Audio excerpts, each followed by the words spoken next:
There's a bit of a different look in the modern golfers today. We see guys like Dustin Johnson, Brooks Koepka, John Rahm, Colin Morikawa, Victor Hovland. A lot of the younger players have a big sort of bow in their wrist here.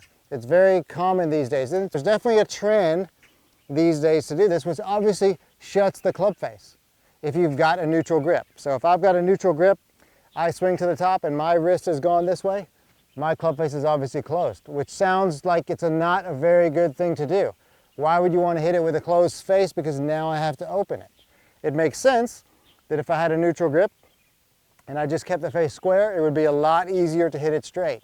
And what we want to talk about today is how do those guys, Dustin Johnson, Colin Morikawa, Victor Hovland, these young guys that hit it really, really far.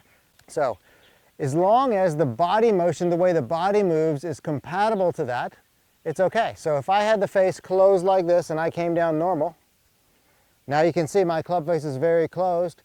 How would I get it open? If I turn my hips, if I turn my shoulders, if I bend my body to the right and my hands push forward, look what happens to the club face. Now it's square. So now we can see the face is closed, but if I turn my hips open, turn my chest open, tilt my body right and push my hands forward, now you can see the club face is square. What's interesting is it actually is not a bad way to keep the club on line longer, the club face on line longer. I'll show you what I mean. So I've got a tool here. I'm just going to stick it on the club face. And if this is my target line, and this is pointed straight, stronger grip, it's going to be very easy for the left wrist to get this way and the club face to be closed. So as I come down, if I do that, look at this club face. It's actually pointing at the target line already.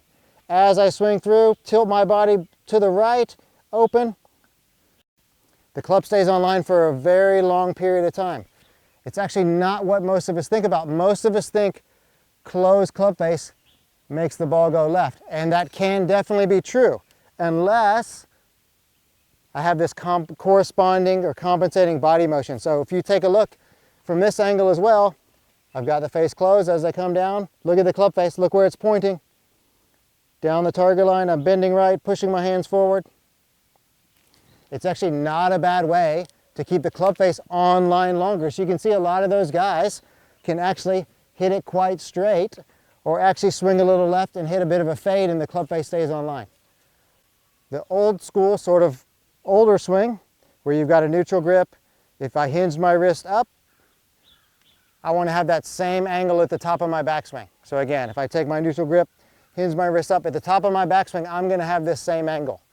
So now as I come down, I've got this club face, what would be square. I've got a little angle in my wrist. It starts to bow a little bit to get it back down to the ball. But again, with this one, if I put this tool back on the face again, these are some of the older school players, some of the younger players like a Justin Thomas. It's not a bad way to do it. So remember, this is the angle I set up with it address. As I come down, this is your pretty standard typical swing, but look where that club face is pointed. It's pointed very far to the right. So in order to get it back to square, I've actually got to rotate my left arm. As I rotate my left arm, you can see the club face comes back to square. So there's going to be a lot of rotation there. So compared to the Brooks Koepka, the Dustin Johnson, this club's on line. The club face, I should say, is on line for a long period of time. This one is going to have a lot of rotation in it. Okay?